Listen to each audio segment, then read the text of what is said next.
The demand was unequivocal, delivered with the chilling gravitas only a united Galactic Council can muster. Explain the children of Terra. Explain why these nascent beings, these human young, exhibit a degree of resilience so profound, so jarring, that our most seasoned observers use a term usually reserved for cosmic horrors or existential threats. They call it terrifying. You asked for answers, council members, and answers you shall receive. But understand this. The resilience of a human child is not a single, easily catalogued trait.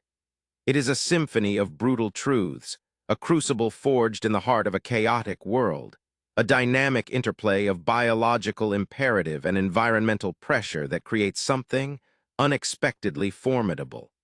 We have studied them, not as mere biological specimens, but as emergent phenomena, and what we've found is a testament to a survival instinct honed to an almost unbelievable edge. Prepare yourselves, for the realities of human childhood are far from the idyllic nurseries you might imagine. They are, in fact, proving grounds for an indomitable spirit. The first, and perhaps most immediately unsettling aspect for many species represented here, is what we've termed Factor 1, the normalization of chaos and the relentless drive for novelty. Most sentient species in the known galaxy evolve in or strive to create environments of profound stability. Predictability is paramount. Resources are managed. Threats are neutralized or meticulously avoided. The young are typically shielded, their development carefully curated to avoid undue stress or deviation from established neurological pathways. Human children, by stark contrast, are not merely exposed to chaos. They seem to ferment in it. Their entire early existence is a deluge of new stimuli, unpredictable events, and rapidly shifting realities. Consider their sensory intake from birth, a cacophony of sounds, a kaleidoscope of unfiltered light, an onslaught of tactile sensations. Their small, developing minds don't shut down. They adapt, categorize, and integrate this information at a rate that would shatter the sanity of a mature being from a more orderly world. What your xenopsychologists see as overwhelming, a human infant processes as Tuesday. This isn't passive endurance, it's active engagement.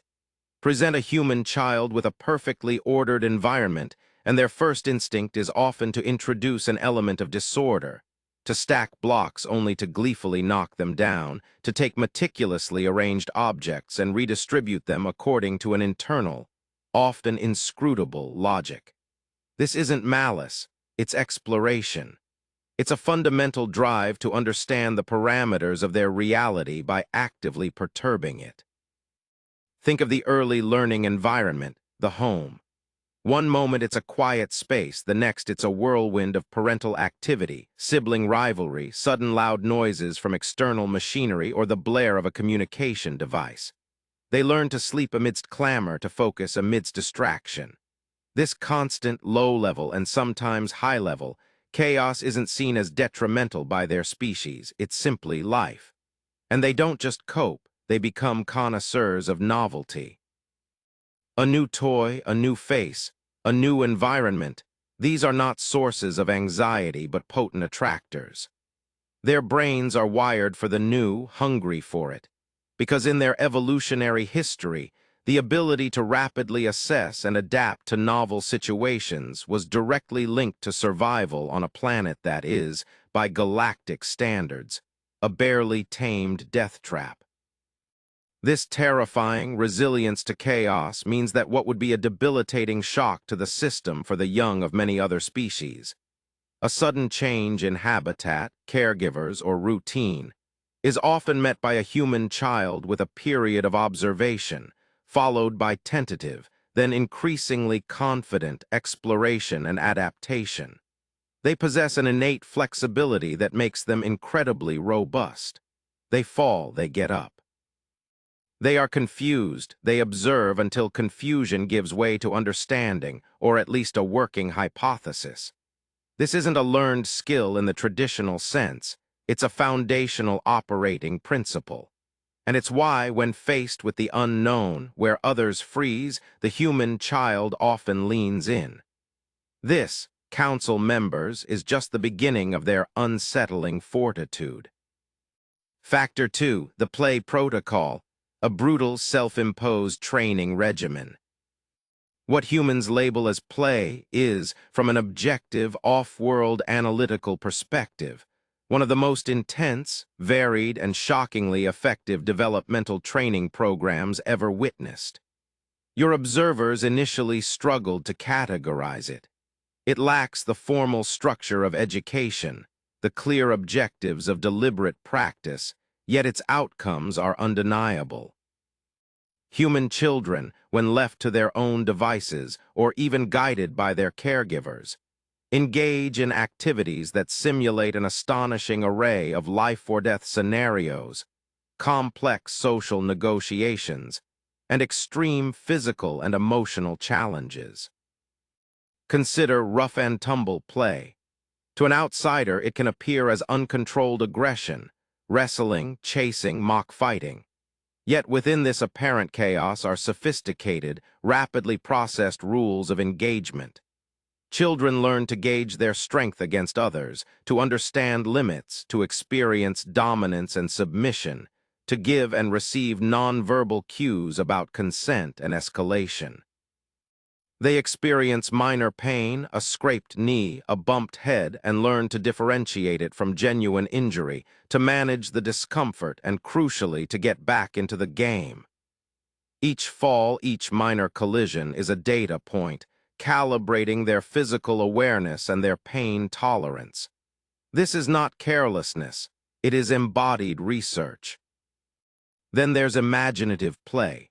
One moment a child is a fearsome predator, the next a nurturing caregiver, then a daring explorer facing fictitious perils. They construct elaborate narratives, assign roles, and navigate complex emotional landscapes. They experience simulated fear, triumph, loss, and betrayal, all within the span of an afternoon. The emotional intensity can be startling. Tears shed over a dying, imaginary friend are genuine in the moment. Yet the child processes this grief and moves on, often incorporating the experience into future play. This is emotional resilience training, self-administered with an intensity that would require therapeutic intervention in many adult populations across the galaxy. They build structures only to destroy them, testing principles of physics and engineering through trial and error. They engage in games of strategy, learning to anticipate, to deceive, to collaborate, and to compete. They learn to lose, a critical and often painful lesson in managing frustration and disappointment. Yet they will, with an almost masochistic persistence, demand rematches, eager to re-engage the very activity that just caused them distress. This play is not frivolous.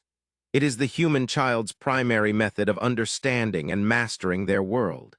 It builds physical coordination, problem-solving skills, social intelligence, emotional regulation, and a profound tolerance for failure.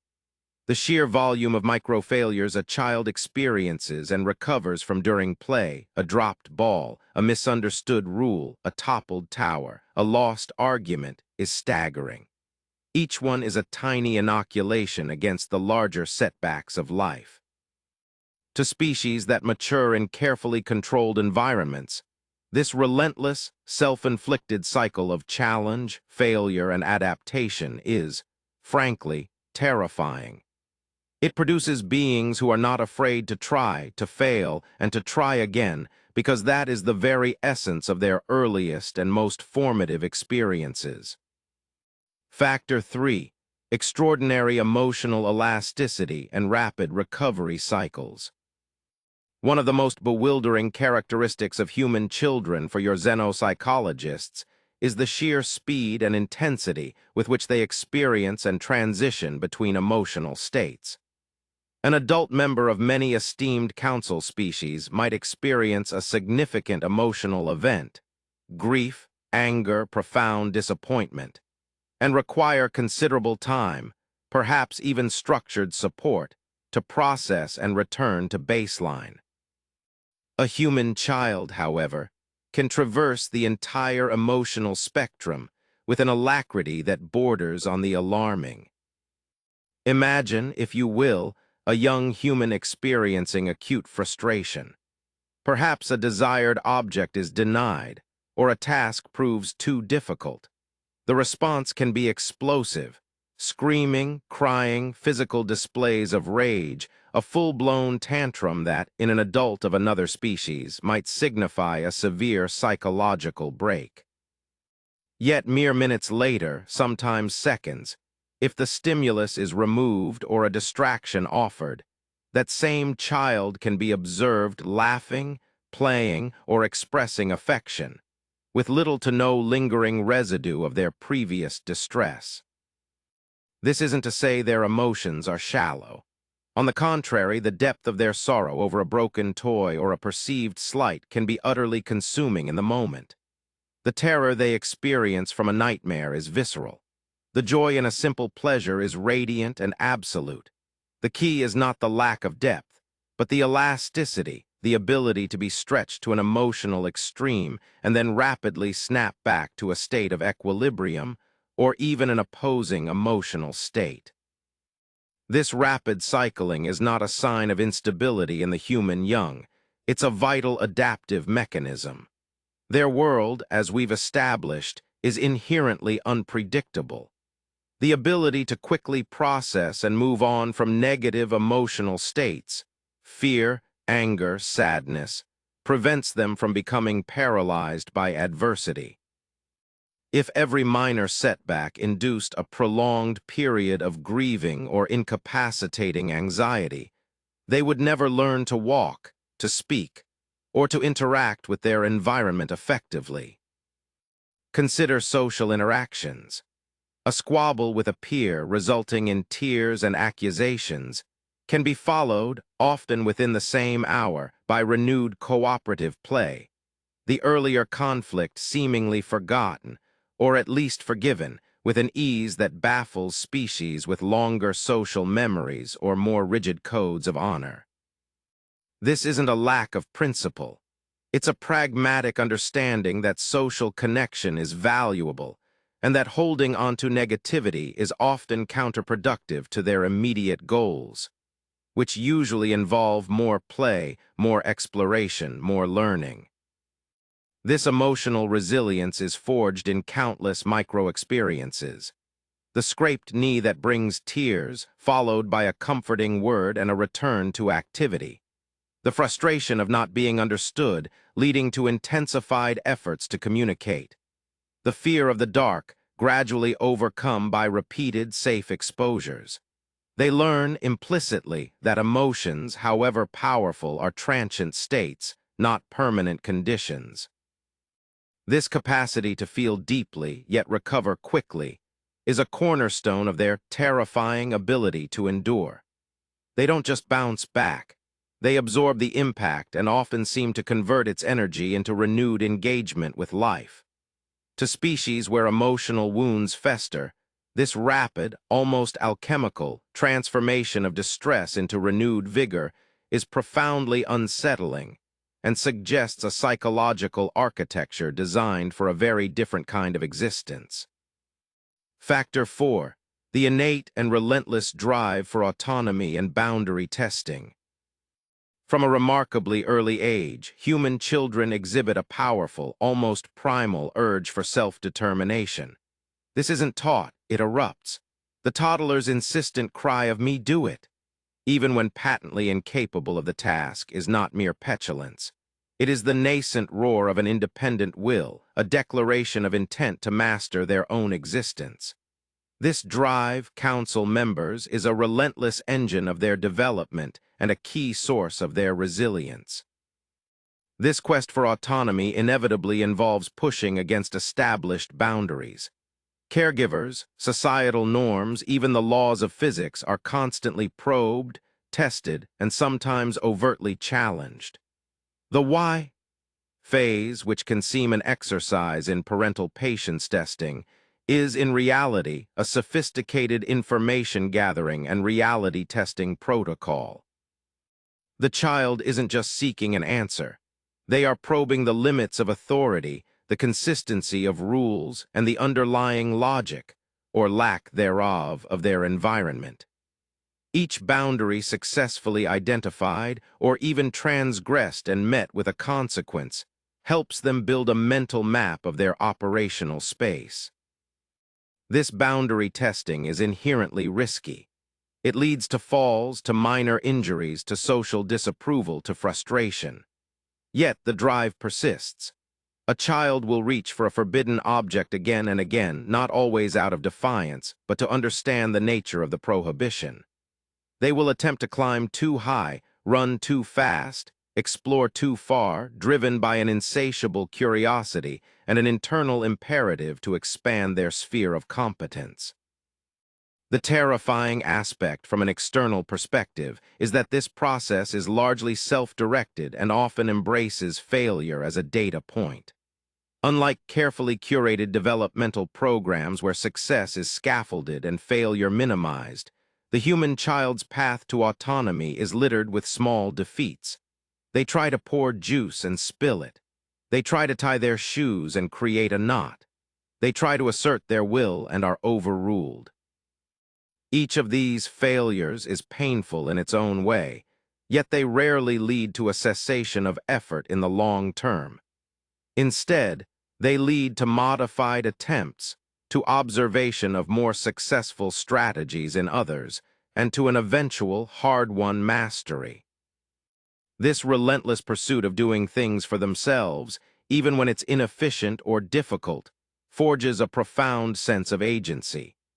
They learn through direct, often harsh experience that they can affect their environment, that their actions have consequences, and that persistence can overcome obstacles.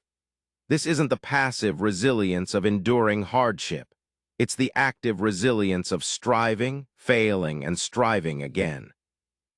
It cultivates an internal locus of control, a belief in their own capacity, which is incredibly difficult to extinguish.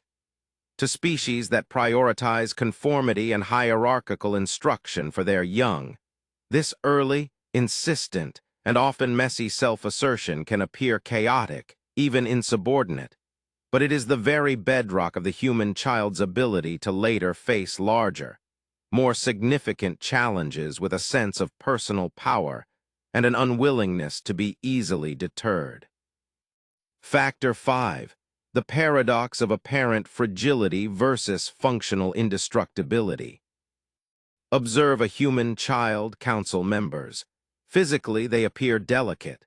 Their skin is soft, their bones still hardening, their immune system still maturing. Compared to the young of many species adapted to harsh environments from birth, they seem almost comically vulnerable. A minor impact, a slight temperature change, a novel pathogen, one might expect these to be significant threats.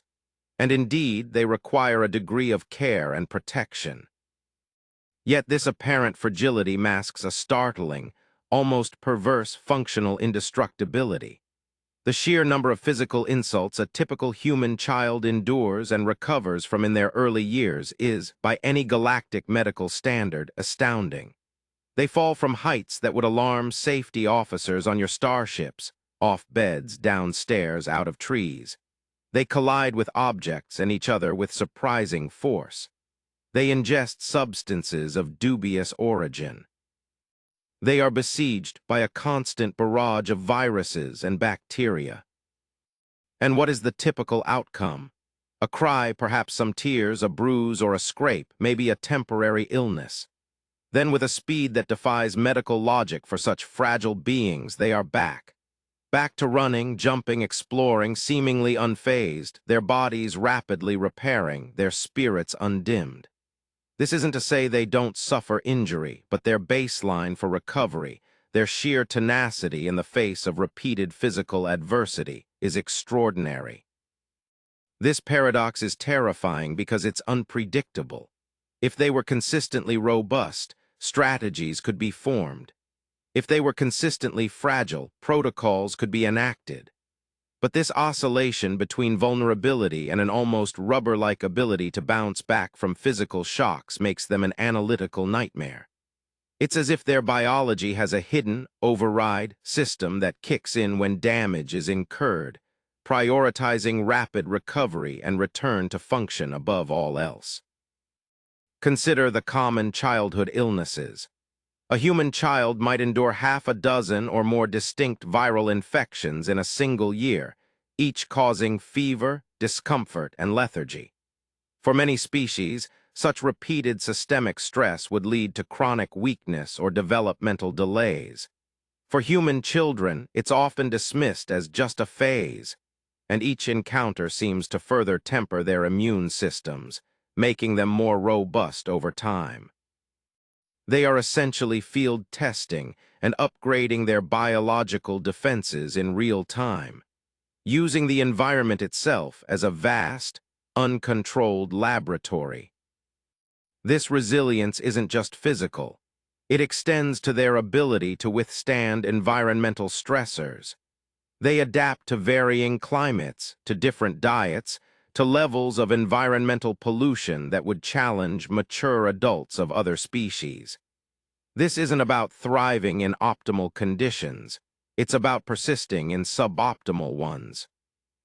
It's a ruggedness born not of perfect design, but of a design perfected for imperfection, for a world that is inherently and consistently trying to wear them down. The fact that they don't just survive this, but emerge with an almost casual disregard for minor physical hardships, is a source of constant bewilderment, and yes, a degree of apprehension for our observers. Factor 6. The crucible of early social forging, navigating brutal realities. The social world of human children is not the gentle, nurturing cocoon many might assume. It is, in fact, a highly complex and often brutal proving ground where essential social survival skills are hammered out through direct, unfiltered experience. While adult human society has layers of diplomacy, politeness, and indirect communication, the society of children is often characterized by raw, immediate, and sometimes cruel honesty. From their earliest interactions in playgroups or sibling dynamics, human children are thrust into a world of shifting alliances, resource competition, toys, attention, space, and the stark realities of social hierarchies. They learn about sharing, not always willingly, but through the pragmatic understanding that cooperation can lead to better outcomes, or that failure to share can lead to exclusion, a powerful and painful early lesson.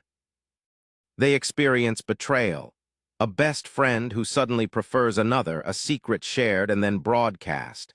They encounter bullying, the targeted aggression of a physically or socially dominant peer. These experiences are not pleasant, they can be deeply distressing. Yet they are instrumental in forging social resilience. The child who is excluded learns strategies for reintegration or finds alternative social niches or develops a stronger sense of self independent of group approval.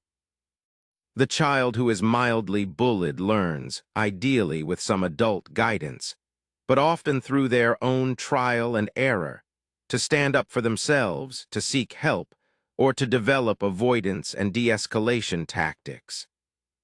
These are not gentle lessons. The pain of social rejection or victimization in childhood is acute. However, the recovery and adaptation process is, again, remarkably swift compared to many adult experiences. Children possess a capacity for forgiveness, or at least a pragmatic forgetting, that allows them to re-engage with social groups even after negative encounters. They learn to read complex social cues, to navigate unspoken rules, to understand manipulation and sincerity, all at an age when their cognitive abilities are still rapidly developing. This terrifying aspect stems from the raw, unmediated nature of these early social lessons. There are few shock absorbers. Social feedback is direct and often harsh. Success and failure in the social arena have immediate and tangible consequences. To species that manage the social integration of their young through carefully structured protocols and insulated environments, the apparent chaos and emotional intensity of a human playground or schoolyard can seem like a recipe for psychological damage.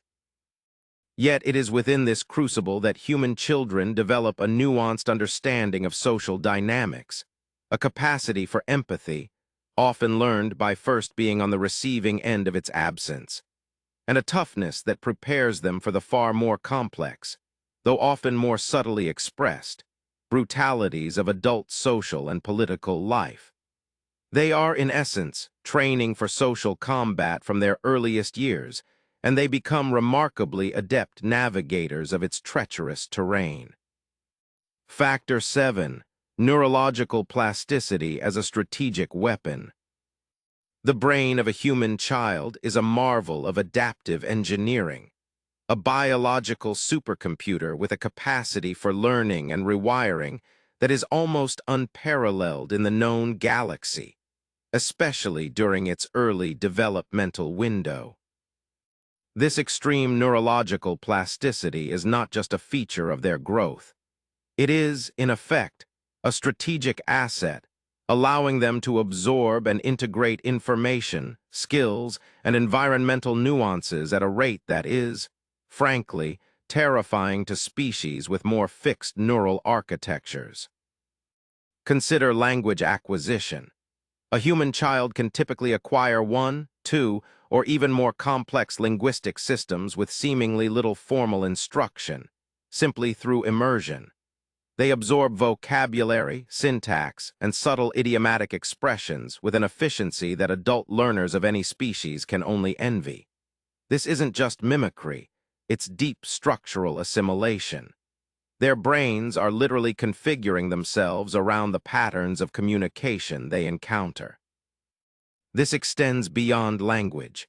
They learn motor skills, from the gross motor control of walking and running to the fine motor dexterity required for tool use, or, in their case, crayon manipulation, through relentless trial, error, and neural pathway reinforcement. They can master the interfaces of complex technological devices with an intuitive grasp that often outstrices their adult caregivers. Give a human child a new piece of technology, and they will often explore its functionalities through a rapid, iterative process of experimentation, seemingly unburdened by preconceived notions or fear of breaking it. This plasticity also means they are incredibly adaptable to diverse sensory environments and cultural norms. A human child raised in a dense urban center will develop different sensory filtering mechanisms and social scripts than one raised in a remote rural community, yet both will be highly functional within their respective contexts. Their brains are not pre-programmed with rigid behavioral sets. They are sculpted by their experiences. The terrifying implication of this, council members, is their potential for rapid, unpredictable skill acquisition and adaptation. What a human child learns today fundamentally changes what they are capable of tomorrow, and the rate of this change is exponential in their early years. If humanity were to face a novel galactic threat or opportunity, their young would represent a cohort capable of adapting to it, of learning its parameters, and potentially of mastering its challenges, far faster than almost any other known species. Their minds are not just learning, they are becoming. This constant, high-velocity neurological transformation makes them a wild card. It means that any assessment of human potential based on current adult capabilities is likely a gross underestimate, because it fails to account for the incoming generations whose minds are being forged in the crucible of an ever-changing world, equipped with a learning capacity that is, in itself, a formidable power. Factor 8. The hope contagion, an illogical engine of persistence. Among the many perplexing traits of human children, one of the most operationally significant and indeed terrifying from a purely rational standpoint, is their pervasive, almost irrational optimism. We term it the hope contagion because it seems to be an inherent quality, easily spread, and remarkably resistant to contrary evidence. Even in the face of repeated setbacks, failures, and disappointments, a human child will often regenerate a belief in positive future outcomes with a speed and conviction that defies logical probability. Consider a child learning a difficult skill, perhaps riding a two-wheeled vehicle. They will fall. They will scrape their knees. They will experience frustration and perhaps even fear. Logically, after a certain number of painful failures, one might expect a cessation of effort, a recalculation of risk versus reward. Yet more often than not, after a brief pause for recovery, and perhaps some adult encouragement, itself a manifestation of this hope, the child will demand to try again, convinced that this time will be different. This isn't always based on new data or a revised strategy. It's often fueled by a raw, unyielding belief in their own eventual success, or simply in the possibility of a better outcome. They exhibit what your analysts might call a positive outcome bias to an extreme degree. This can manifest as an almost charming naivety, but its functional consequence is relentless persistence. This hope is not just about personal achievement. It extends to their social interactions and their view of the world. They are often quicker to trust, quicker to forgive, and more inclined to believe in the good intentions of others, even after being let down. While this can make them vulnerable, it also makes them incredibly resilient in forming and reforming social bonds.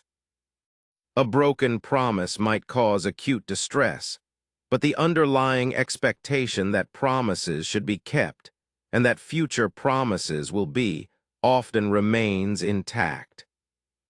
From the perspective of a species that operates on strict probabilistic models and resource optimization, this persistent, often counterfactual optimism can seem like a severe cognitive flaw. Why continue to invest energy in an endeavor with a high historical rate of failure? Why extend trust after betrayal?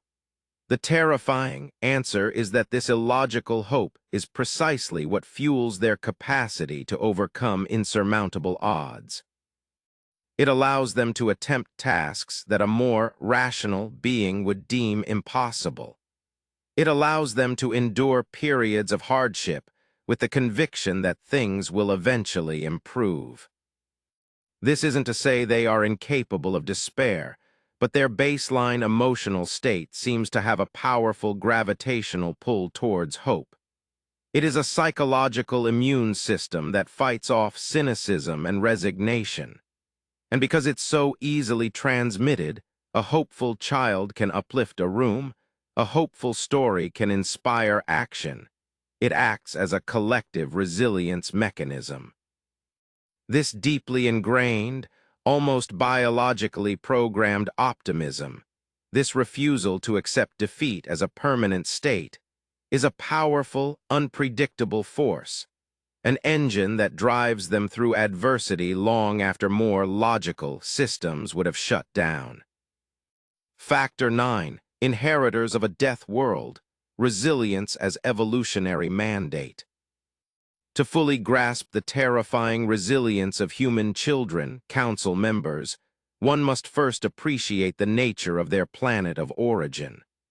Earth, by any objective galactic survey, classifies as a high-hazard, life-hostile environment, what some of your less delicate delegates might term a death world. It is a planet of extreme climatic variations, violent geological activity, a biosphere teeming with predators, parasites, and pathogens, and a long history of resource scarcity and interspecies and intraspecies conflict. Humans did not evolve in a planetary nursery. They evolved in a crucible. Their children are the direct inheritors of millennia upon millennia of ancestral lines that survived precisely because they were resilient. Every human child carries a genetic legacy forged in ice ages, droughts, famines, plagues, and relentless predation. The genes for fragility, for an inability to cope with sudden change, for a slow recovery from injury or illness, were systematically and brutally culled from their gene pool generation after generation. What remains is a biological blueprint for survival under duress.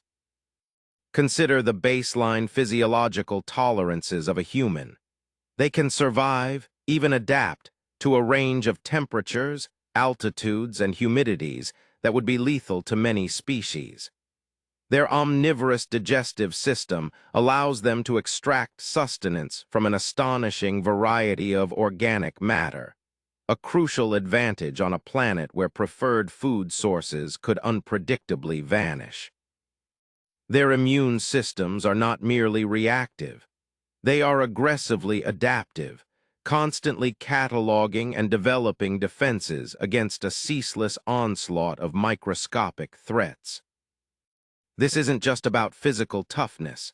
It's about ingrained behavioral responses. The startle reflex, the fight-or-flight response, the innate caution around unknown flora and fauna, these are not learned behaviors in the first instance. They are deep-seated survival programs. Human children display an inherent curiosity, yes, but also a baseline wariness, a capacity to quickly learn and remember dangers from a single negative exposure. The terrifying aspect here is that the very baseline of what constitutes normal for human development is calibrated to a level of ambient threat and adversity that most other species would find extreme. Their developmental milestones, learning to walk and run on unstable terrain, developing the dexterity to manipulate primitive tools, acquiring complex communication skills in noisy environments, are all adaptations to thriving in a world that is inherently challenging. Their resilience, therefore, is not an anomaly. It is an evolutionary mandate. It is the product of a relentless, species-wide endurance trial stretching back into prehistoric antiquity. They are not resilient despite their origins. They are resilient because of them. The children you observe are the latest iteration of a lineage that has proven, time and again, its capacity to endure, to adapt, and to overcome environmental pressures that would have extinguished less robust forms of life. This deep, ancestral toughness is woven into the very fabric of their being, a silent testament to the harshness of their homeworld and the tenacity of their forebears. Factor 10. The unquantifiable power of attachment and its paradoxical role in fostering independence. Finally, Council members, we come to an element that is perhaps the most difficult to quantify through our usual metrics, yet its impact on the resilience of human children is undeniable: the profound power of their attachment bonds. Human infants are born exceptionally dependent, requiring prolonged periods of intensive caregiving. This extended vulnerability, paradoxically, becomes a crucible for forging immense emotional strength, provided certain conditions are met. The primary attachments a human child forms, typically with parental figures, create what their psychologists term a secure base. When this bond is strong, consistent, and nurturing, it instills in the child a fundamental sense of safety and worth. This internal security does not make them perpetually dependent. Rather, it becomes the launch pad for exploration and the development of autonomy. A child who knows there is a safe haven to return to is far more willing to venture out, to take risks, to explore the unknown, and to confront challenges.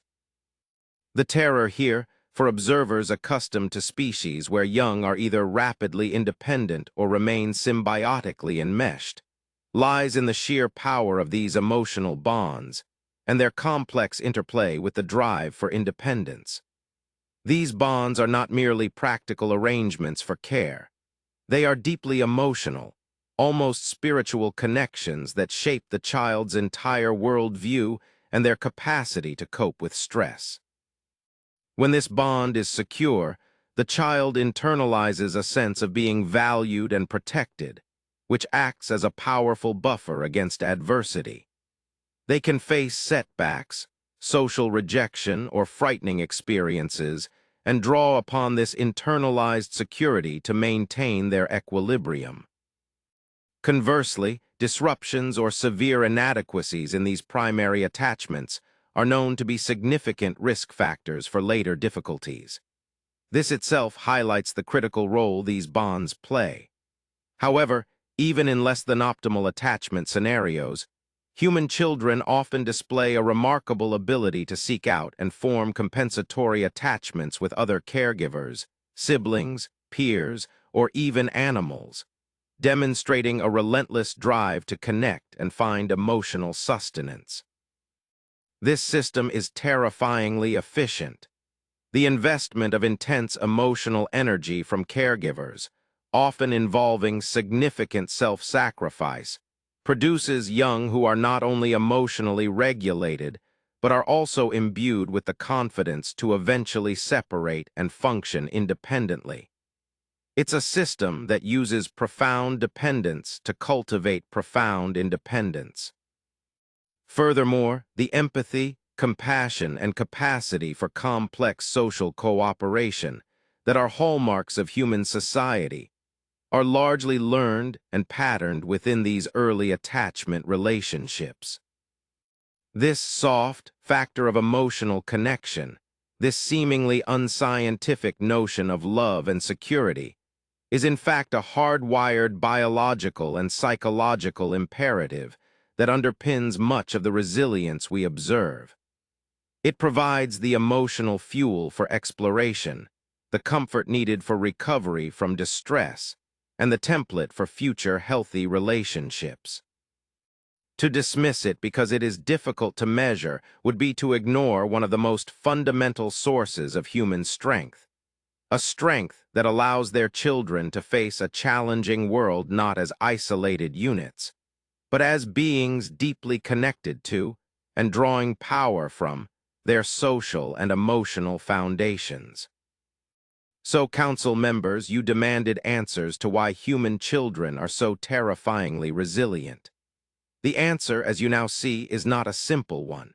It is not a single trait, but a complex, interwoven tapestry of evolutionary inheritance, brutal environmental conditioning, relentless self-imposed training, bewildering emotional elasticity, an innate drive for mastery, and the profound power of their social and emotional bonds. They are beings forged in chaos, driven by an illogical hope, and equipped with brains that learn and adapt at an astonishing rate. They fall, they break, they grieve, but they get up. They heal, they adapt, and they press onward with a tenacity that can only be described as formidable. This resilience is not a bug in their system. It is the core feature. It is what has allowed a species from a high-hazard planet to not only survive, but to proliferate and now to stand before you in this galactic assembly. Do not mistake their youth for weakness or their play for frivolity. Within the smallest human child lies a potential for endurance and adaptation that should give every species in this council pause. They are not merely the future of humanity. They are a living testament to the power of life to persist, to overcome, and to find strength in the very heart of adversity. The implications of this for the galactic community are something you will, no doubt, deliberate upon for a considerable time.